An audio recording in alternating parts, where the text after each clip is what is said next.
What is your everybody? Hey, it's just rules. Back again with another video, and we're here for another weekly ROH TV review. I was gonna make sure the hat is on straight. Episode number 19. So let's jump right into it. We did get a match announcement for Death Before Dishonor. That's a little bit later in the review that we'll talk about that. But Death Before Dishonor is July 21st, I believe, which is not next Friday, but the Friday after. And as I mentioned, there's only been one match announced, which is understandable because most recent ROH pay-per-views, it's mainly been the championship matches announced, and then a day or two before, then the rest of the card is announced. And the main thing I'm getting at is most of the champions are booked with other things at the moment. So Claudio Castagnoli has Blood and Guts coming up. Athena and Samoa Joe are still in the Owen Hart tournaments.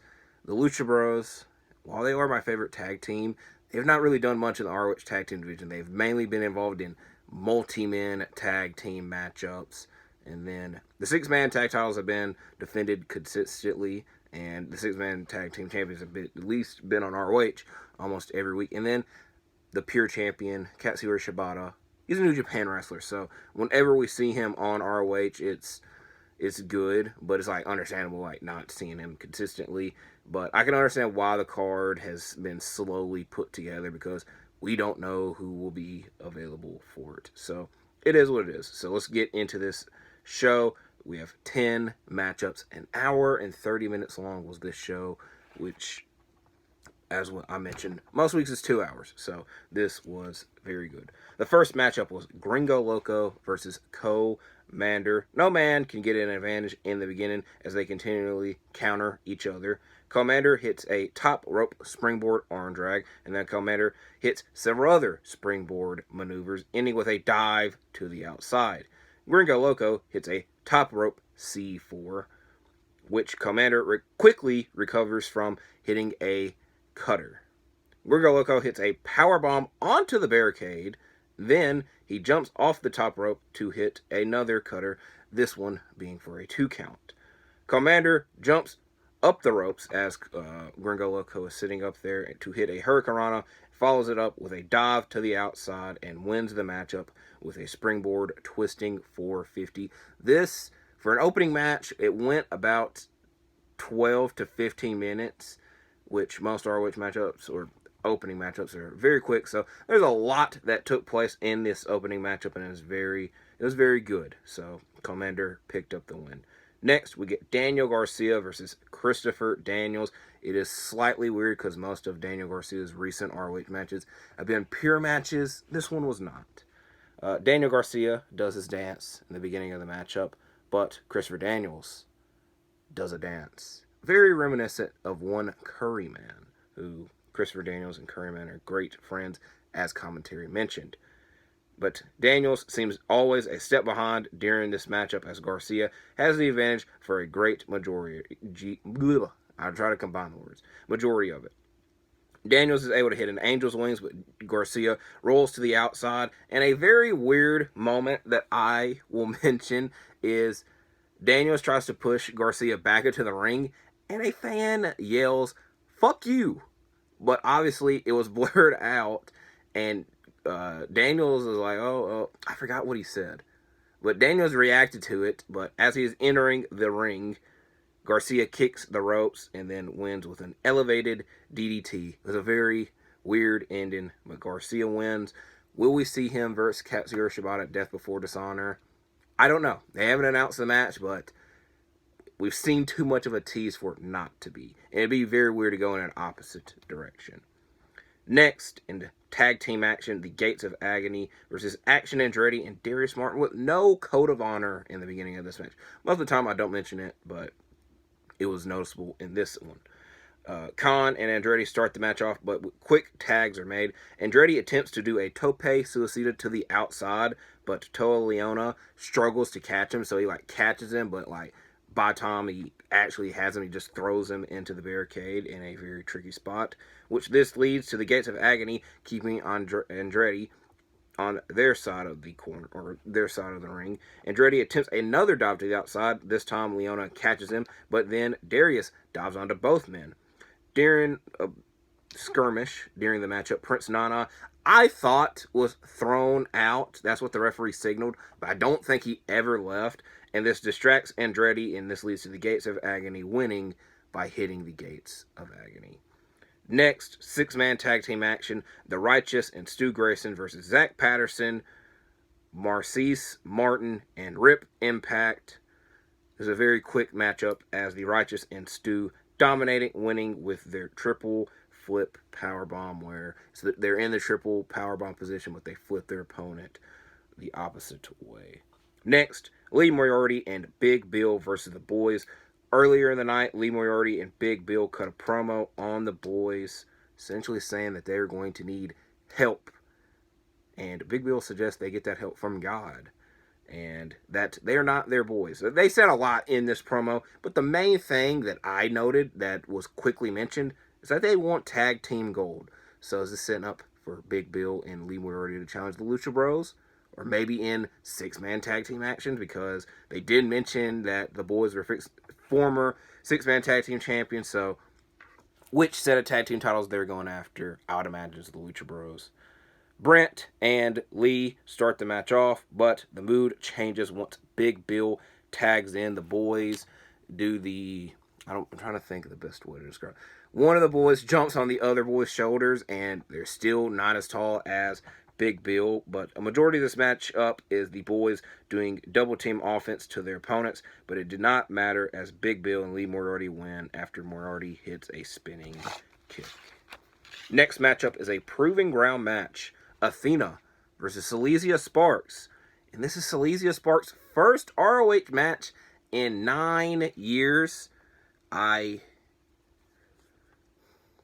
don't know if I'm right or not, but I feel her last ROH appearance was All-Star Extravaganza 2014, and it was Jay Lethal versus Cedric Alexander.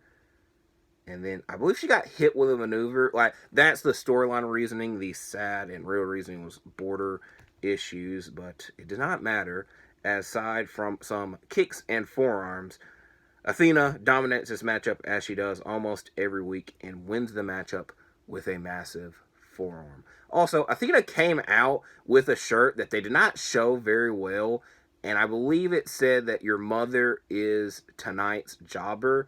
It's something very similar to that. I don't know exactly what it said, so I didn't want to make note of that.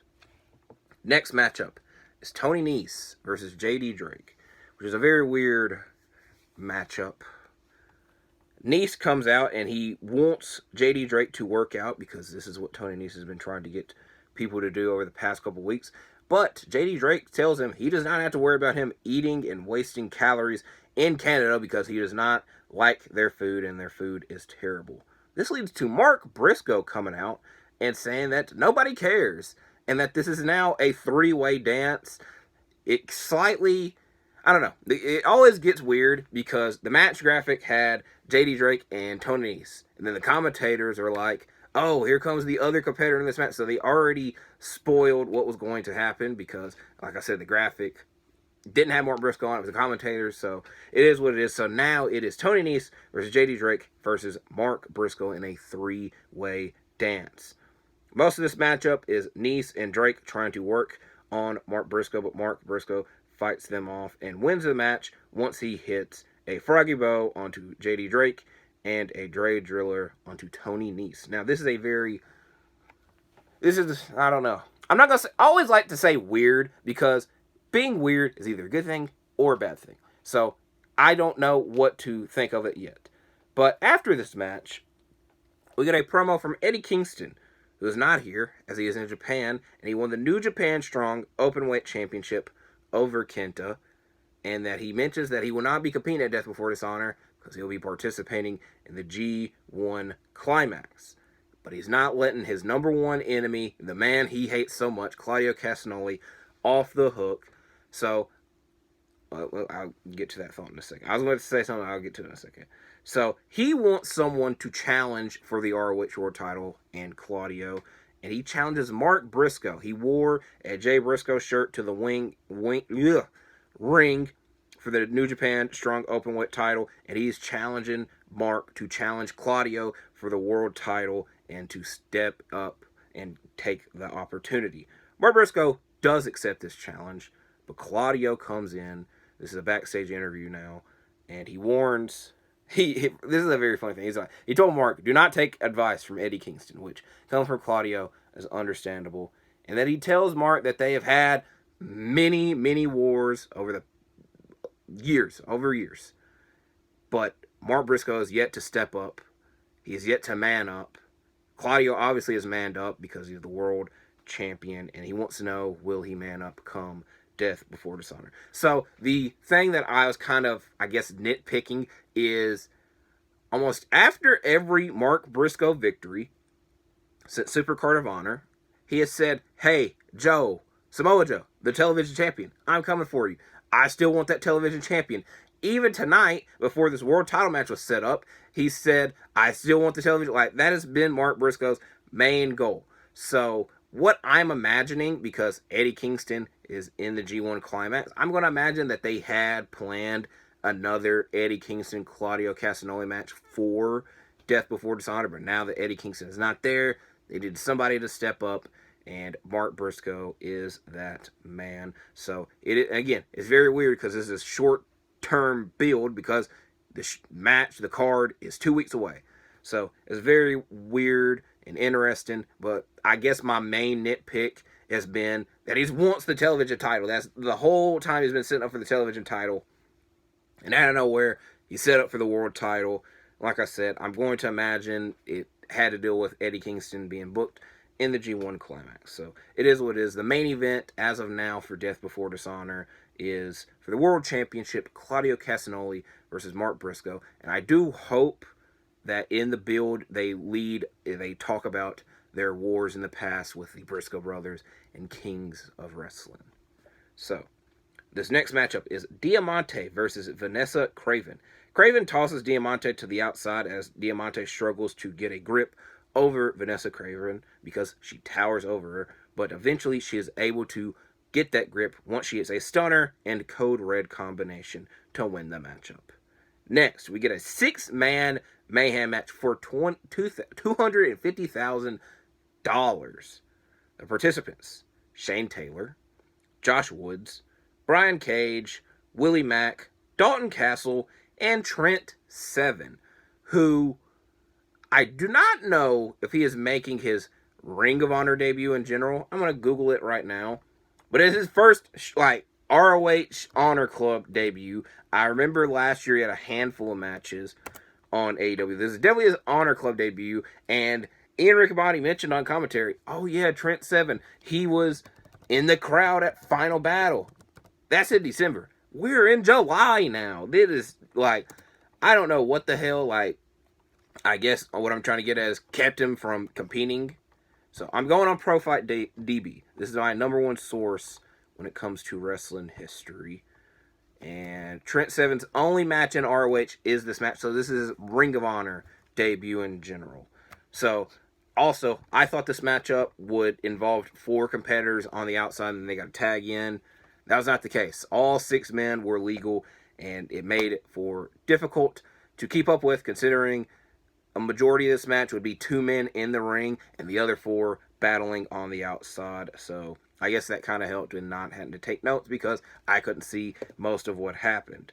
But a majority of this match, like I said, is 2 men being in the ring and then Dalton Castle trying to sneak in and attack them and then just getting thrown back to the outside. Seven attempts to do a dive to the outside, but is instead suplexed by Cage to the outside, and then Willie Mack does the dive to the outside, and then Willie Mack hits a frog splash on Brian Cage for a 2 count, and then he comes in and stuns everyone and attempts to stun Brian Cage, but Brian Cage rolls him up and wins the matchup for the Embassy. And as you know, Prince Nana loves the money, and so we get the we're in the money chant from Prince Nana. Now, our last matchup to talk about, a 6-person tag team match, the Infantry versus the Kingdom and not Maria Kanellis. Now, I said the Infantry slash Trish Adora. I believe on commentary they mentioned that she joined the infantry. She came out with them, definitely. But Maria Kanellis was originally scheduled to compete in this match, but did not, for she was not medically cleared and was replaced by the returning Layla Hirsch. Dean and Bennett start the match off, but we get lots of tags, and it is mainly the infantry with the advantage for the matchup. This is until Taven stops a Charlie Bravo dive to the outside and hits his own. And then Maria causes a distraction outside the ring, which leads to the Kingdom and Layla Hirsch winning via Layla Hirsch armbar on Trish Adora. So it's a very good episode of Ring of Honor. I say it time after time. My favorite matchups are the ones that are 50-50. When you go into it, you don't know who's going to win. And on this show, I felt that we got a lot of those. I also enjoyed the six-man mayhem match just because it's something different that we haven't seen on ROH before. And I did enjoy that we at least got one match announced for Death Before Dishonor. So I'll see what happens then. So thank you for watching this video. Please like and subscribe, and I'll see you in the next one.